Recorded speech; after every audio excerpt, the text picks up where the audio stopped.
O Quadro em Branco teve na Comic Con e lá a gente pôde participar de uma coletiva de imprensa com o Junji Ito, e desse encontro partiu a vontade de comentar mais alguns contos dele aqui no canal. Dentre os vários assuntos que o cara aborda, eu separei aqui pra gente conversar 3 contos relacionados à beleza e à ideia de perfeição, um assunto que aparece quase como uma obsessão ao longo do trabalho do autor.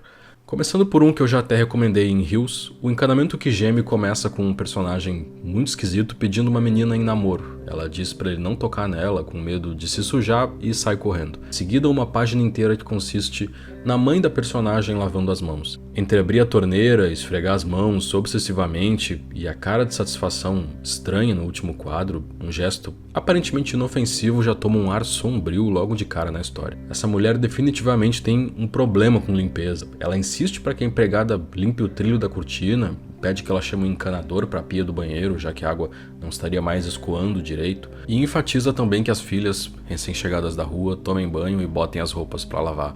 Banho esse que a filha toma demorando o dobro depois de encontrar o cara esquisito na rua. No que o encanador chega, ele conclui que seria necessário tirar o sifão para conferir por que a pia está entupida. Em cada fase do processo, a mulher olha cheia de tensão, como se fosse o pior horror possível que uma gota de água dos canos respingasse no chão da casa.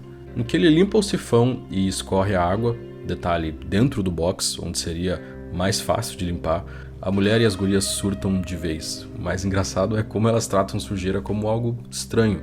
A mulher grita: que diabo de coisa gosmenta é essa que parece cocô de pássaro?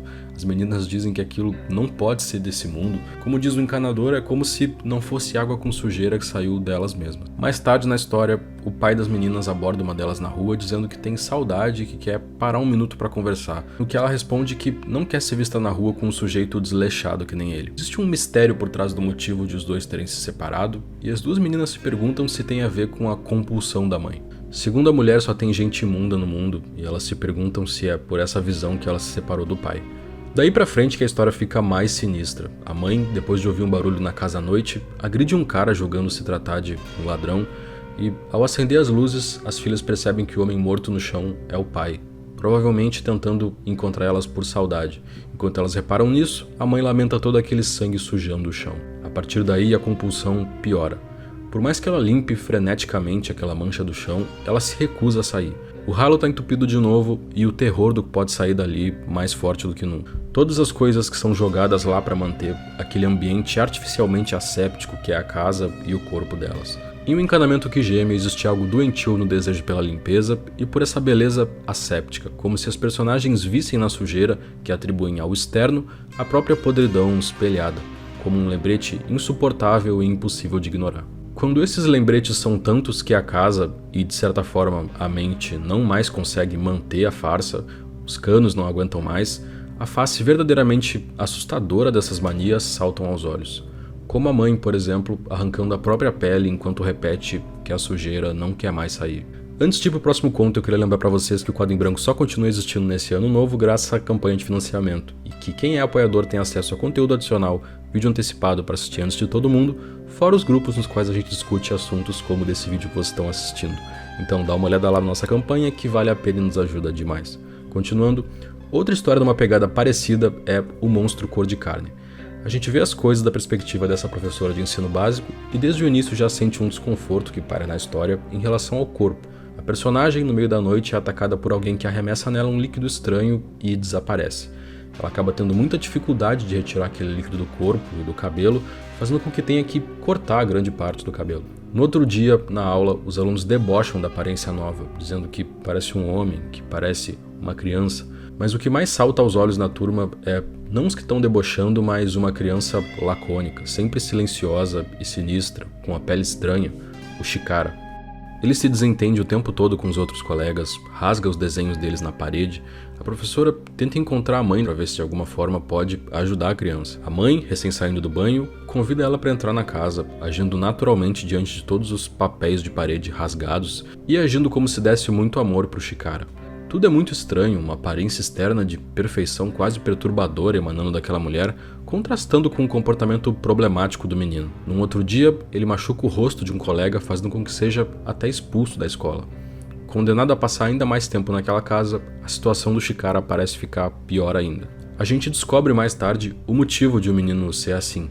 A mãe teve acesso a uma fórmula que supostamente traria para a pessoa a beleza absoluta, aplicou em si mesma e desde então tentou repetidamente aplicar no filho. A tia, por outro lado, tentando proteger a criança, adulterou o ingrediente principal da mistura, um ácido muito forte, e por esse motivo, apesar de passar repetidamente pelo procedimento horrível de ter aquela mistura fervendo espalhada pelo corpo, e depois ter aquilo arrancado, puxando junto camadas de pele, pela mãe performando tudo com êxtase no olhar, ele não ficava do jeito que ela queria. Só mais tarde a gente entende o que essa beleza absoluta significava, a separação entre a pele e o corpo, expondo os feixes dos músculos e os tendões que se contorciam a cada movimento. A perfeição perturbadora que a mãe emanava saía junto com aquela pele que mais parecia uma fantasia jogada no chão. Era isso que ela queria fazer também com o Chikara, arrancar a pele para expor a beleza escondida por trás. Assim como na história do Encanamento que Geme, existe uma ênfase no fato de a beleza aparente que essas personagens tentam obcecadamente manter se refletir no espaço da casa, como se, independentemente dos esforços para manter aquela perfeição artificial, o ambiente em volta reagisse. O próprio Chikara rasga o papel das paredes como que tentando expor o terror que se esconde por trás de toda a aparente normalidade das coisas, tanto na casa como na escola. É significativo que a gente veja ele rasgando os desenhos e machucando os colegas logo depois que a professora aparece com o cabelo mais curto e é debochada por eles. Como se aquela violência em relação ao corpo dela ali tivesse uma natureza semelhante à espiral de loucura em que a mãe está em volta. Um desejo por um tipo de perfeição irreal. A mulher passava horas se admirando, como se o Ito representasse ali também algo doentio no desejo por observar. Ela grita desesperadamente que quer ver por trás da pele do menino enquanto arranca o papel de parede da casa. Os dois lados da relação, o desejo por perseguir essa perfeição irreal, como também um olho que observa e julga isso no outro, tudo é observado aqui de uma perspectiva doentia, é levado às consequências mais insanas. O Ito diz que teve a ideia para esse conto lendo um livro de anatomia, estudando para aplicar na arte, e é interessante que, em algum nível, parece que ele retrata também a obsessão que permeia o trabalho do artista para melhorar o próprio desenho.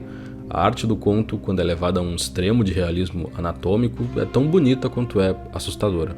Por último, em A Mulher das Costelas, o Ito começa de um jeito parecido, introduzindo uma situação aparentemente inocente, com um desconforto envolvendo a aparência. Alguns amigos estão juntos na praia indo nadar, mas uma dentre eles, a Yuki, fica sentada. Ela não se sente bem com a aparência do tronco e, pelo que parece, escuta comentários maldosos desses amigos. Dessa insegurança nasce a vontade de fazer uma cirurgia de remoção de uma das costelas para afinar a cintura e ficar mais parecida com a Ruriko, essa amiga que é tida como a mais bonita do bairro. Numa noite juntos, a Ruriko começa a ouvir uma música muito alta, sem saber de onde, e o estranho é que aparentemente só ela escuta. Seguindo a fonte da música, eles encontram essa mulher estranha na praça, tocando um tipo de harpa. Curiosamente, o instrumento, apesar de soar tão alto para a menina, não tinha nenhum tipo de caixa acústica para ressoar o som.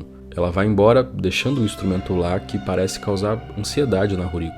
Ela quebra e arremessa longe, visivelmente abalada, mas dizendo que não deve ser nada demais. Um outro dia, a Ruriko é encontrada morta, sem nenhuma das costelas no corpo. Apesar de ser muito misterioso, obviamente tem alguma relação entre esse procedimento de retirar as costelas, a mulher misteriosa e a morte da Ruriko. Mas como se existisse um véu que cegasse as personagens ou envolvesse elas num casulo de solidão, essas vozes que falam mal sobre os corpos delas e incentivam elas a se isolarem cada vez mais, fala mais alto do que qualquer racionalidade. A Yuki opta por fazer a cirurgia mesmo assim. O procedimento é um sucesso. A cintura ficou mais fina e todos olham para ela diferente, porém ela passa a ouvir também aquela música no ar durante a noite. Seguindo o som, ela encontra de novo a mulher, sentindo dessa vez uma dor forte enquanto a mulher dedilha o instrumento. Ele é feito da costela removida do corpo dela, e a Yuki escuta alto porque ele ressoa dentro do corpo dela. Essa mulher pega para si a costela de todas as meninas que fazem o procedimento, e a costela retirada, a insegurança inicial que faz com que elas procurassem o procedimento, ela atrai elas através da música. Uma não é o bastante, ela quer todas as costelas dessas meninas. No fim, a Yuki consegue escapar, mas a mulher continua por aí. Em algumas noites, ela ainda consegue ouvir a música pela cidade. O que é mais sinistro nesse conto é como essa maldição parece passar de pessoa para pessoa, atraindo cada vez mais gente que se comparava com a beleza de alguma das vítimas. O terror já existe na história desde o início em que a Yuki não conseguia ficar na praia sem se sentir mal com o próprio corpo. A voz que cultiva esse sentimento também se alimenta dele, e por mais que acumule muito mais costelas do que um ser humano deveria ter, ela vai seguir esse ciclo doentio indefinidamente. Dentre os vários contos do Ito que tangem o processo do amadurecimento, esse, na minha opinião, é um dos mais melancólicos. A predadora que se alimenta da insegurança que ela cultiva nos jovens segue por aí, e alguém que viu ela nunca se livra de fato. A Yuki sobrevive ao incidente, mas em noites silenciosas segue ouvindo aquela música, tendo que resistir ao chamado, que parece que sempre vai ecoar dali pra frente. Eu quero ouvir de vocês se já leram esses contos, se gostaram do vídeo nesse formato, comentando histórias dentro de um tema parecido, e o que mais querem ver daqui pra frente. Lembrando que os mangás com as histórias do Ito que eu comentei nesse vídeo, dentre vários outros contos que eu recomendo demais, vão estar aí na descrição, assim como o link da nossa campanha de financiamento. Um feliz ano para todo mundo que acompanha o canal. Abraço.